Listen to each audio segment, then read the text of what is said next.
Centipede Smith in speech therapy.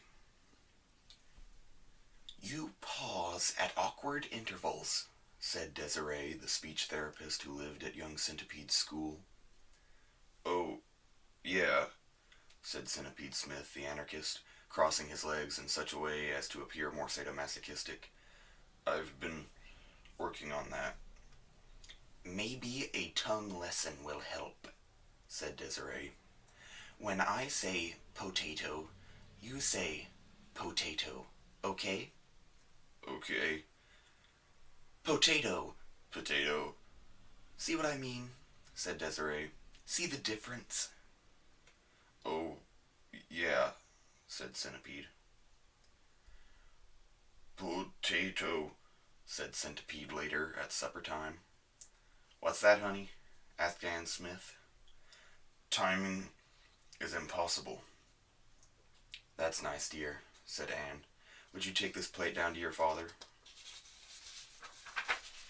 Centipede went down into the basement. The TV was on. His father was in the easy chair, which looked and smelled worse every day. Hiya, Cent, said Larry. He eyed the plate of roast. Oh, time for some lunch. He started eating as Centipede stammered, It's supper. Look at this weird show, Larry said. They look just like us. Centipede looked at the people on the screen and his eyes bulged. There was his mother and father in the dining room upstairs. The thing's about to fall apart, Anne said on TV.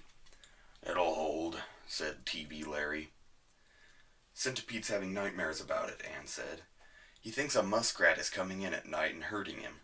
I don't know if you've noticed the traps I've put around just in case it's true. It holds, said Larry, slapping his hand on the table. He wiped the biscuit crumbs from his beard and tromped downstairs. Time for work, he mumbled as he left. Anne stood by the dining table for a full minute, her head bowed and her fingers resting on the crummy surface. What's the hold-up?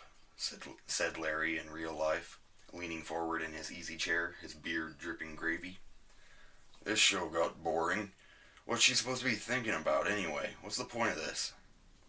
Centipede looked away from the screen for the first time since he'd entered the room, and looked down at his dad. That kind of looks like our house, don't it? Said Larry. Centipede said nothing. On the TV, the Ann woman was undressing. Soon she was naked. Whoa, said Larry. Worth the wait. A little risque for network TV, ain't it, Centipede said nothing.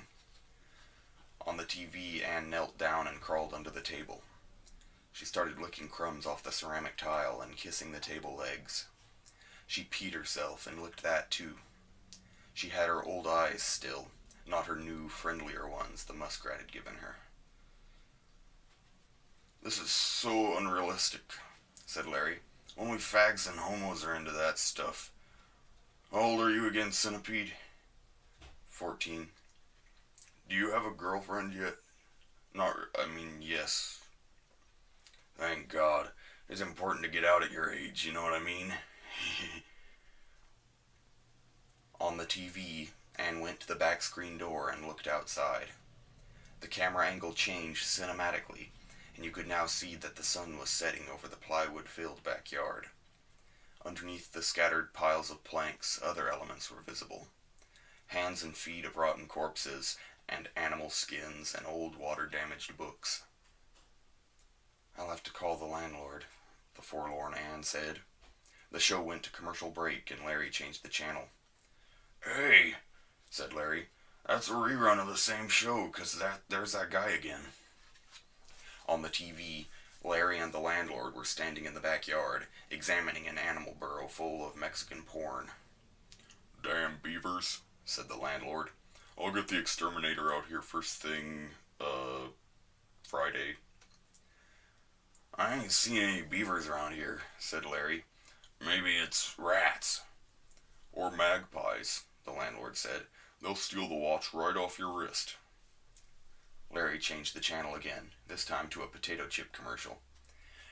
Here at Mercy Farms, said the old, skinny man in overalls. We care. Look at that guy, said Larry. Centipede ate supper with his mother upstairs.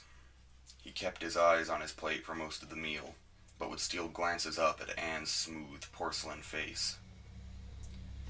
Her eyes really were different. After a long drink of milk, Centipede broke down crying. Why, honey, said Anne like she was on TV. Whatever's the matter? What, what, huh, Centipede choked. What? Happened, Centipede said. What happened? There's plenty more, Anne said reassuringly. She held up a bowl of potatoes. There's always plenty. She put her napkin from her lap to the table and got up to walk to Centipede. She hugged him, and she was cold, unbelievably cold. Potato, said Centipede and Desiree simultaneously the next day. Very good, Desiree beamed.